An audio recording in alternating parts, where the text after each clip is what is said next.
The O Cannabis Conference and Expo returns to Toronto June 1st through the 3rd, and there's still some good booth locations available.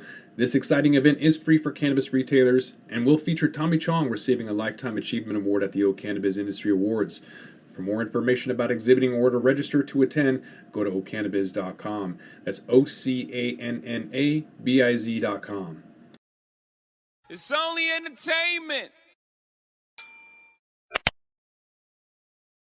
Welcome back to The Talking Hedge. I'm Josh Kincaid, capital markets analyst and host of your Cannabis Business Podcast. Today we got Todd Sullivan. He is with Cannapreneur. He is with Communications Investor Relations to talk about a Massachusetts vertically integrated company. Todd, thanks for being with us at The Talking Hedge. Yeah, thank you for having me. I'm excited to be on. Appreciate it. So Cannapreneur, for those who don't know, what is it? The Cannapreneur Partners are building a vertically integrated cannabis company in the state of Massachusetts. Massachusetts was the first legal adult use state east of Colorado, actually. In 2019, we put our first adult use dispensaries in. So we have cultivation, extraction facilities, dispensaries are bringing to market. And we're looking now that the rest of the Northeast has joined us in legalizing adult use cannabis. We're looking to expand into those states. Okay. So you were at the TraderExpo that's hosted by The Money Show that was down in Vegas. It was my first Traders Expo. We launched our Traders app, the Tour Alerts app. And you had been there a few times. So what were you looking to get out of that show? Why did you have a booth there? Yeah, so there's a lot of interest in private placement cannabis investments right now. You know, everyone kind of went the public market route and has gotten burned. And I think just some structural reasons why that those stocks are kind of going to be kind of lingering down where they are until legalization comes and they're kind of fully unshackled from the burdens they have around them right now. But the private markets, investors are realizing the gains of the success of those businesses. Just the cannabis industry itself was incredibly healthful in the U.S. So we're looking for investors in the company, and there's a lot of people who want to try and get involved on the ground floor in a privately held cannabis company, and we're there to kind of meet them and see what they want to do. People are walking by your booth. You've got maybe 30 seconds. What was after day 3? You're throwing out a couple of different ideas. Which 30-second tagline or elevator pitch did you find that worked the best? What did you end up saying that worked better than most? Because we're dealing with accredited investors and $100,000 minimums, and most people don't realize that it's very easy to use an IRA, a 401k, a simplified employee pension, or just a standard IRA to make private placement investments. And it's a very, very smart way to do it. If you look at this scenario, if you use your regular liquid brokerage funds or IRA funds, well, if the investment doesn't work, it's the same outcome. But if the investment works, you can be building significant wealth, tax-free or tax-deferred, which is what Peter Thiel did with his PayPal stock. People don't know he's sitting on $5 billion in PayPal profits because he took his private stock in PayPal when he got it, stuck it in his Roth. Now he's a billionaire. He won't pay taxes on it. So a lot of people are using that strategy. So I think that would be the one thing I alerted people to that surprised the most of them that they could use it, and actually how easy a process that it was. Mm-hmm. And tell me about the process of remaining private. We've seen a lot of companies utilize SPAC and it hasn't worked out at all. You've seen a lot of these companies' stock retrace 50 to 75% or more. I've seen some go as negative as 85% off the de-SPAC process. So whether it's a reverse takeover, IPO, or SPAC, there's a lot of options that you've remained private in a time where banking is challenging and access to capital is limited. Why did you choose the private route, and what has been the benefit in your opinion? So the one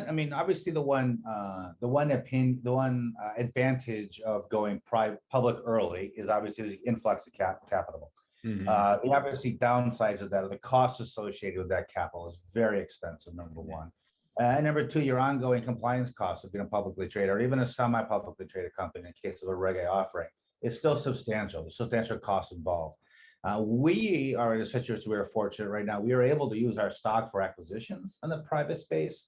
So for us and our shareholders, it's been a huge advantage to be able to acquire companies with our stock versus selling it to the public, incurring the cost of that capital, then the ongoing cost of it afterwards. It's been a big savings for our shareholders. So for us, it's really a no-brainer at this time to remain a privately held company. As long as that stock has value in the market, which it does right now, we're perfectly content to stay private. And just, the compliance costs alone on a small startup company are pretty significant. And, they're just a drain on shareholder capital. So if we can avoid it, we're going to do as long as possible. I think the break even was like 20 cents. If you're OTC, you got to be at least between 20 and 40 cents trading for you to even break even on your compliance costs. And yet you see companies like High Times trying to throw a Reg A and just looking disastrous in the process. And it's not good for the brand. And then a D-SPAC that loses, a significant amount of value is not good no matter what. So I commend you for holding out. It probably isn't easy. I think a lot of people have done it really out of desperation, right? It's the easiest, most significant way to get capital, which is the number one problem facing the industry, right? It's not regulation, it's not the illicit market, it's not no interstate commerce, it's access to capital is the number one problem. So I think a lot of people are doing because they have no other options. But it's not, it's not, in my opinion, for a small company, an ideal option unless that's the only option you have. Let me ask you, go for it. Let me ask you a crystal ball prediction. I'm assuming at some point you'll be publicly traded because that's just the route it's going to go. You're going to get gobbled up by somebody eventually who's publicly traded at some point. I'm guessing. So let's move into the future for a moment and say, when that happens, what is going to be more significant to the industry as a whole, especially pot stocks, as they continue to move with election and not independently with their own fundamentals? What's going to be more significant? Is it going to be banking or legalization initially? Yeah, so I think banking is going to have initially, banking is the first thing on the horizon. It's going to have a big pop in the stocks because everyone's going to think like the capital problem is solved now, right? Reality is that's not true. The major banks still are not going to touch cannabis until it is federally legal. So you may expand banking on the margins, and some state banks or maybe some smaller regional banks will get into it. But your Citibank, JP Morgan, Bank of America, those guys are still not going to touch it. So I think what's going to happen is kind of like the election, right? The stocks are going to go up on that euphoria. When reality hits and they realize that the banks still aren't going to do it, the stocks start to drift back down again. At the end of the day, for a long-term staying rise and have these stocks actually trade on, results instead of news and emotion, the legalization is what's going to do it. That's going to remove 280E. 280E taxation. The industry will become immensely more valuable literally overnight when that happens. And that's something that a lot of people really aren't focused on, but even I would argue that even just descheduling it from a 1 to a 2 or a 3 would do more for the industry than the Banking Act right now would do, because that would immediately take it off the federal list and allow some of the bigger banks to go into it the same way, because it's not a scheduling drug anymore, and it would allow access to more capital. So, so you guys are in Massachusetts right now, vertically integrated. Are you looking to become a multi-state operator? Are there areas that you're interested in? So within the last year, New York, New Jersey, Connecticut, Vermont, Virginia, all started adding or have plans to add retail dispensaries on the adult use side.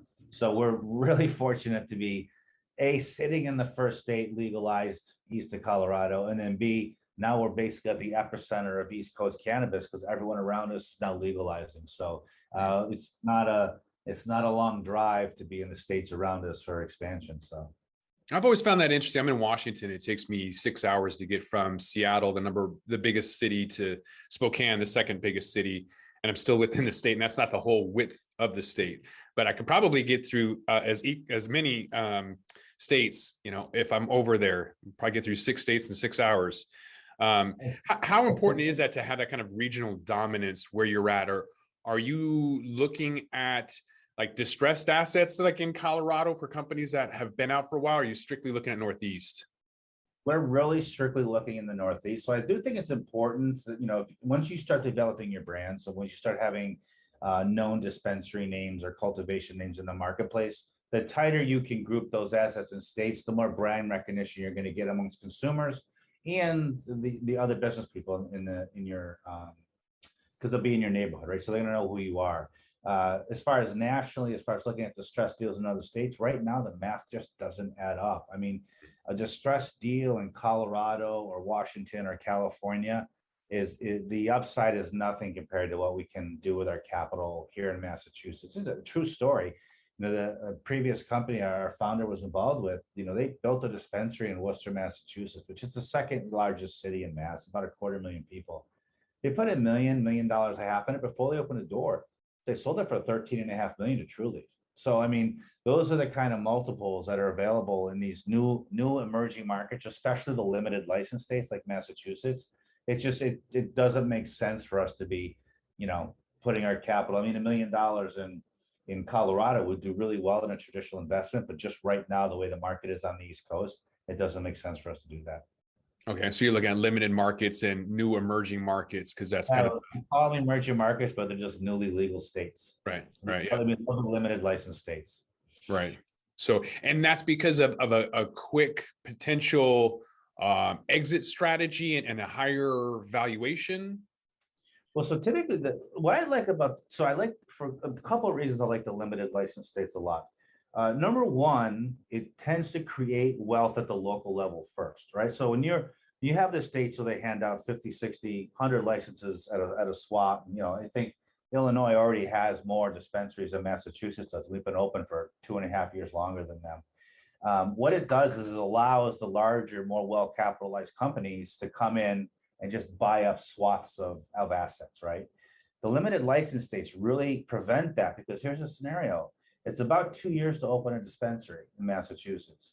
You know, those publicly traded companies can't go to the shareholders and say, hey, in 2 years, we're going to have revenue from Massachusetts. In the public markets, that might as well be 50 years, right? So they have to go and say within 3 to 6 months, we acquire a dispensary. You know, they have 3 to 6 months to go through change of ownership. And that's when they can say they're going to do it. So what that forces the MSOs and the large companies to do is kind of sit back and look at final licensure as they start coming up on the websites. Then they start making offers for them. So it really does allow the local entrepreneur, the local business person who can get that license, get that store to market, they get all that wealth. So that 1 million to 13 million scenario I gave you, that wealth all went to local people, right? That wasn't a big multi-state company coming in and making all that money. Sure, they bought it and they're going to do just fine with that asset down the road, but it starts the wealth creation in the industry at the local level, which is what I really like. I mean, that's really the whole point of why states are doing this, right? Mm-hmm.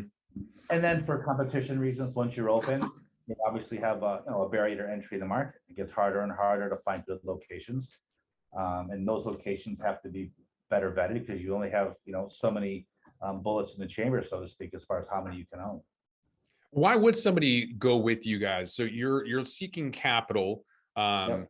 So two-part question: what is the cost of capital for you, and why would somebody go with you over a Trulieve or whatever? Yeah, well, it's an emerging market opportunity, right? So we look at it like Trulieve and the public company stocks.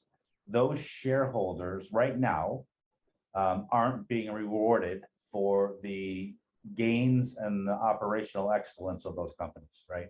The stocks have come down steadily since the election. They're just sitting at the lows. They kind of waffle along the lows. They're not being rewarded for that, and they won't be rewarded for that until it's federally legal and institutions can come and invest in these companies, and Wall Street can invest in. JP Morgan won't even let people on his prime brokerage buy legally traded cannabis stocks. So the amount of demand for these stocks is there. They just can't act on it right now. So those stocks are going to be this way until we get legalization. On the private side, though, you own 10% of a dispensary that's grossing, $1 million, $2 million a year. You get your 10% of the profits, right? You're getting that cash flow from that business each year. You're getting the benefit of the results of the operations and the cannabis industry, which is growing 30, 40% a year. You're getting the direct benefit of those efforts. The publicly traded shareholders just aren't seeing that right now. In my opinion, is they won't until it's completely legal and we have a somewhat normal functioning market. And that could be, a year, it could be 5. We really don't know. But as long as it's state by state, like right now, the private side is the way to be on it right now. Yeah, I would agree with you. There's too many sin clauses for big money to get in. It's too coupled with federal legalization. It's not enough fundamentals for each of those individual companies. But I guess that's a buying opportunity right now because they're incredibly maybe depressed. But as this bull market comes to an end, I don't think anybody's safe. So everything's going to probably crash. So I mean, that's why I have this app. Don't listen to me. I listen to AI, machine learning with our app. I'm terrible. Like when I get in, that's when the market crashes. So that's my luck. I think it really is a time arbitrage right now, right? I mean, if you got X amount of capital, you say, look, I'm buying this ETF or this basket of cannabis stocks, and my horizon is 5 years down the road, and I'm just going to not pay attention to it in the next year to 2 years because it's going to be up and down as rumors go around, rumors go. I think it'll be just fine. But I mean, statistics tell us most people don't have a 5-year time frame. I got a problem with that too, though, because buy and hold, you get absolutely slaughtered. If you bought and held Bitcoin last year, you would have made 28%. If you traded it all day long, you would have made 90 something percent. You look at Kathy Woods and she's like, oh, we're all about value, but she's grabbing on a falling knives left and right as these stocks are just plummeting. You know, she's like, just wait 5 years and you'll make your money back. Well, what about inflation burning my money in the meantime? There's all of these issues. I'd rather burn my flour now than wait 5 years and have inflation destroy it. Yeah. I don't own any of the publicly traded plant touching cannabis stocks. So, well, that's not true. There's one glass house out in California that I like. I like the management team there. I like what they're doing. But again, I got the warrants, and it's like, hey, I'm looking 5 years down the road to that company. So, I can't tell you what the stock's doing day to day. Yeah. But a little bit of risk capital is put away in a corner, and if I'm right, I'm really right. If I'm wrong, I haven't lost too much. So, but I like the management of that group. They're a good company. I would agree with that. I actually interviewed them on Seeking Alpha for CEO interviews. I do that every once in a while for them. And Glasshouse was good, and Leafly looks like a decent company too. So there's some of them out there. There's some hidden gems. There's a lot of good companies. There's a lot of really good cannabis companies that public shareholders just aren't going to see the benefits of those results until it's legal, I don't think. Can I all the more dramatic, right? So can I put you on the spot and look at some Massachusetts sales numbers and get your opinion about it? Please. So this is coming from Headset Numbers, looking at Massachusetts sales in January at 124 million and 116 million last month, which isn't a lot. I mean, there's several colleges around there. I would assume that it would be higher than that. Is there a reason that it's, I mean, I don't know the area, so you tell me, is that good? So here's what I will say. I'd say there's probably less than 200 dispensaries open in the entire state of Massachusetts. Okay. You look at the California numbers, California just hit, I think, 900 adult use dispensaries. Yeah. So if you look at a per dispensary basis, Massachusetts crushes every single one of those states. So our market will keep growing as we keep adding dispensaries. But again, the limited license states slow that up and allow for a lot of local wealth creation. But yeah, on a per dispensary level, there's no state that can touch Massachusetts right now. How come Maryland sucks so bad on their numbers? It's only medical. Thank you. Yeah. Okay. So right now, the only states on the East Coast that are selling adult use cannabis is Maine and Massachusetts. The rest are all in the process of either opening dispensaries or putting the regulations together for it. So. Okay. Sales growth though doesn't look too bad. I mean, relative to everyone else, the sales growth, before COVID was crazy, triple-digit numbers, really kind of scaling back. Either that's inflation, in my opinion, where people are just feeling the pressure. Like my brother-in-law completely quit, didn't cut back, but quit because he couldn't afford it. And so if that's the case, then everything else is kind of being squashed as well. And I'm seeing some of that cannabis. Headset is inferring from the data that it's more about the sales previously were heavy users like myself coming in the market a lot more, and then now we're scaling back because we can go outside again. I don't think that's the case. I think it's more about the price pressure from inflation. Do you have an opinion? Are you seeing people pull back? Even though those numbers are phenomenal, it is not what we were seeing before, as we can kind of go back to 2021 and look at year-over-year sales growth is like 60, 80, 701. Is that right? 701 in June, whatever. It was a lot. Yeah, remember in 2020, no, we weren't closed in 2020.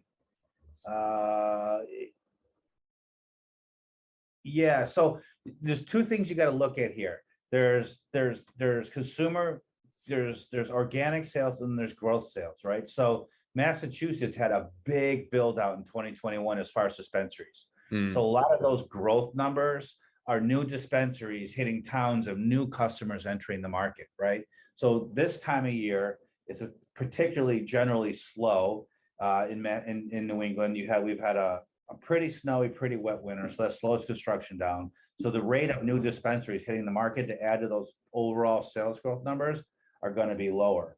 The basket count's staying pretty good, which is good. We're still higher if you look at the legacy states, and I call those like the originals. So you got California, Colorado, Nevada, Washington, Oregon. Then the East Coast, you got Massachusetts. We're still well above those legacy states as far as our average basket 4 years into legalization where we are in Mass. You'll see the rest of those come down too, but again, that's a limited license. It keeps supply restricted, keeps demand high, keeps those basket prices high also. Yeah, and they're going in 4 times as often as Maryland, 1.6 million times versus 400,000, and spending on average around 70, $75, which is significant. But I'm also assuming that the cost of a vape pen is still $60, and probably dabs are about $60 a gram, and flowers probably still $10 a gram. Still very expensive on the retail side too. Yeah, we are definitely more expensive than our neighbors, that's for sure. I mean, those prices will come down, but maybe the transactions will go up. California's 5th largest GDP in the world, over 7 million transactions. But you can see Washington, our prices are half that of yours because we have so many stores that it's a matter of convenience. So we go when we want. So we're going to go 3.3 million times, but only spend $33, every time we go in. Yeah. About convenience. Yeah, you can, it's easier for you to swing by the dispensary and grab a couple of pre-rolls before you go out. You're not driving 15 miles out of your way to do it, right? Some of the people here in Mass they're making weekly buys each purchase, not for Friday and Saturday. So, and it's a proximity game for a lot of them. What are they buying? So in Arizona, conservative state, limited license, similar to where you're at, but it's conservative in the community. So you don't see as many pre-rolls like we do in Washington. You see vape pen that's more discreet. What are people buying when they're going in, 1.6 million times a month? It's still flower and pre-rolls are still half the market. Edibles in Massachusetts are rapidly growing. The drink space is exploding in Massachusetts. We just had Livia Brands bought out by, I think, who was it, AYR that purchased them, I believe it was. They hit their first $1 million a month revenue, and they got bought out for a deal with earnouts is worth up to almost $60 million. Wow. So the drink space is really, really hot in Massachusetts, the edibles.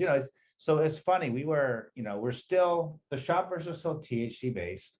We haven't got to the point where people are looking for, lower THC levels, but different aspects of the bud, different aspects of the plant that they're looking for. It's still basically, they still shop highest THC down. We are starting to get a little bit of a value brands coming in and some value shoppers coming in, which is important because once we can get that wholesale and retail top shelf price down a little bit, you start bringing a lot more people into the market because it becomes more affordable. There's that magic number. I think it's $70. Once we get below there, the market starts another flood of new entrants coming in. So that'll be good. I think my perspective is the edible market long term is going to be the real play to be.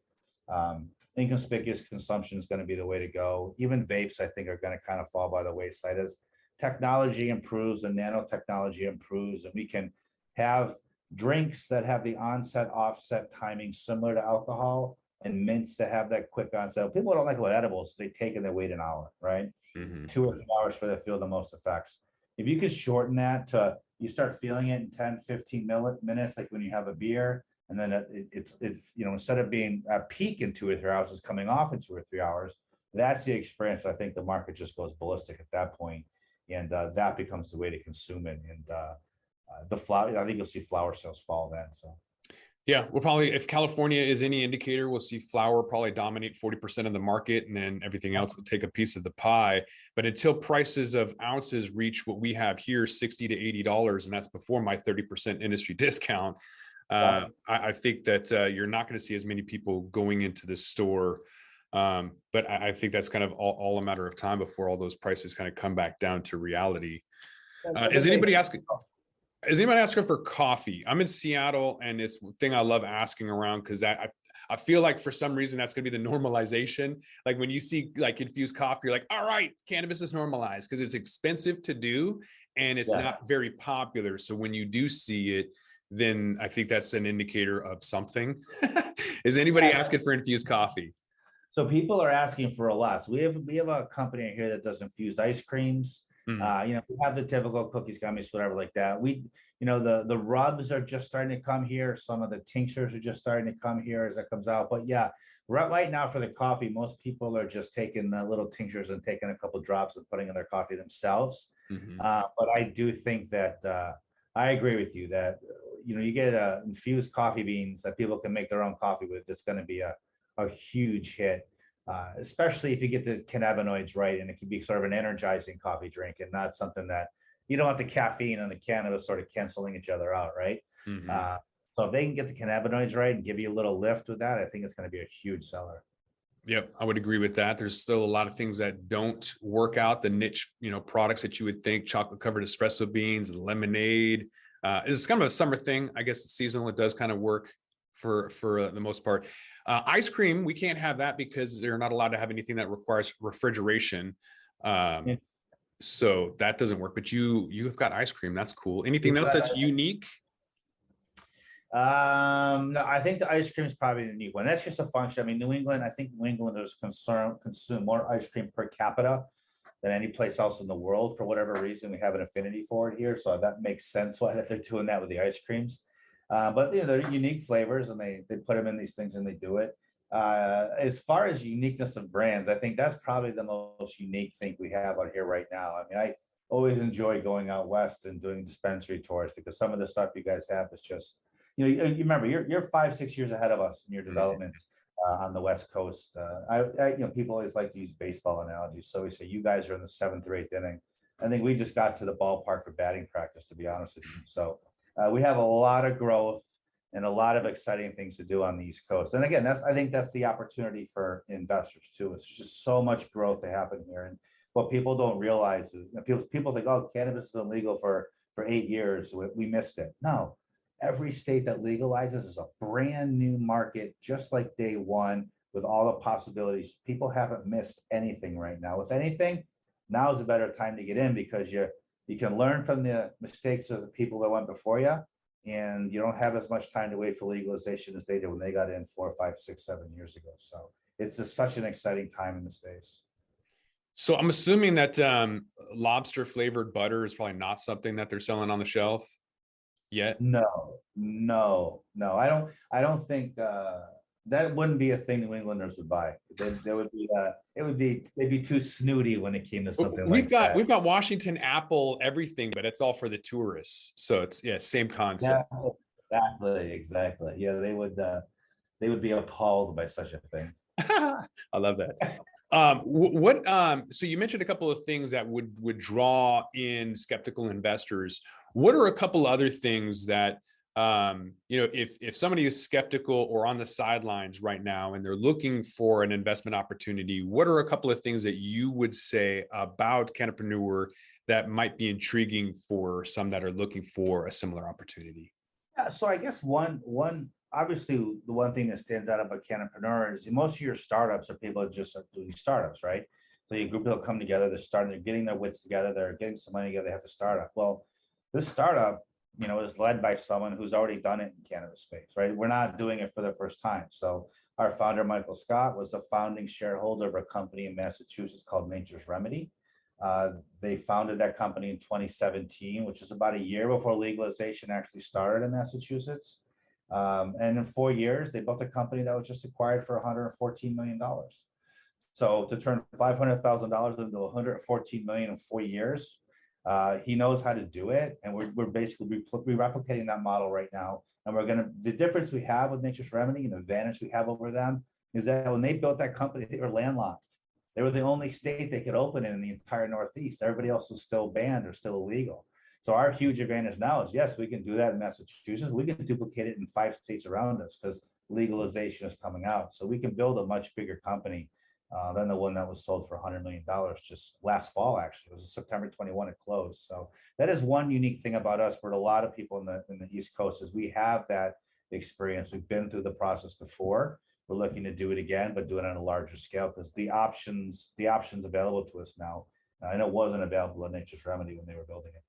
Mm-hmm. You know, you got that one guy who's saying you should have put the money in Dogecoin. Yeah, there's always the one, or you sold too early. You know, Nature's Remedy, they sold because they were 3 founders, 2 of them were in their 60s, and they wanted to cash out for their good winnings and go to Florida and retire. That's stupid money. Why wouldn't you? I mean, you could just, like your partner's doing the same thing, put the money right back in. It's still really, really early. So utilize that first mover advantage. Really, that's the key. It's just being early in these states when they open up. It's a way to print money. It really is. Yep. The industry does move really, really fast though. So in the next couple of years, what are some anticipations that you have for the industry, and what are a couple of goals that you have in order to remain relevant in the time of change? Yeah, so I think in the next couple of years, I'm not of the opinion federal legalization is coming from the top down. I think it's coming from the bottom up. I think by the time the feds get around to actually legalizing this plant, you're going to have 25 to 35 states legal for rec anyway. It's kind of be an anticlimactic event, right? I look forward to some legislation coming through that allows some level of interstate commerce, or at least clarifies to the industry what they're thinking on that, because that's a big thing.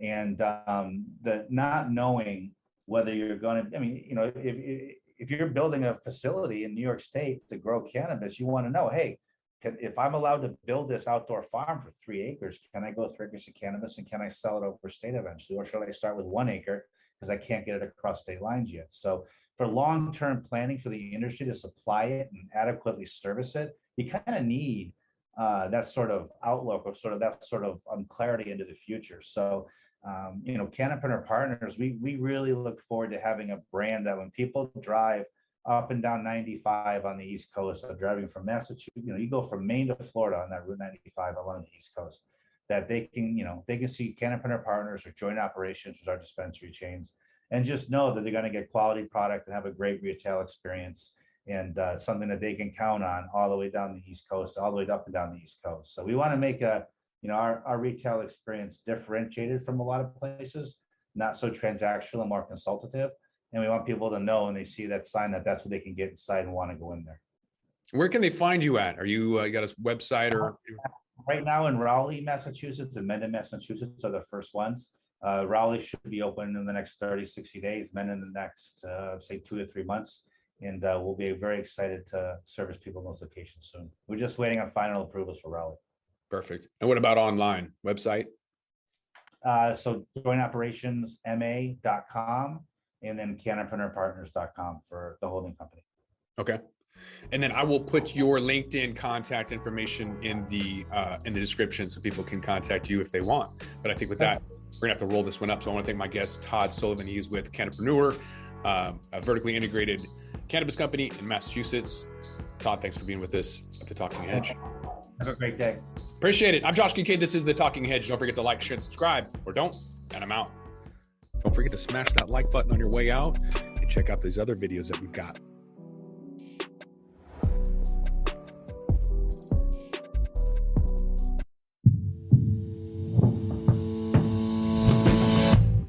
Tell me, boy, you make me so bored. You need to walk the other way. I tell you once more, please get out of my way. I don't want you no more. We're done here, boy. I know you think you're so fine, but you can't see it. I've been wanting to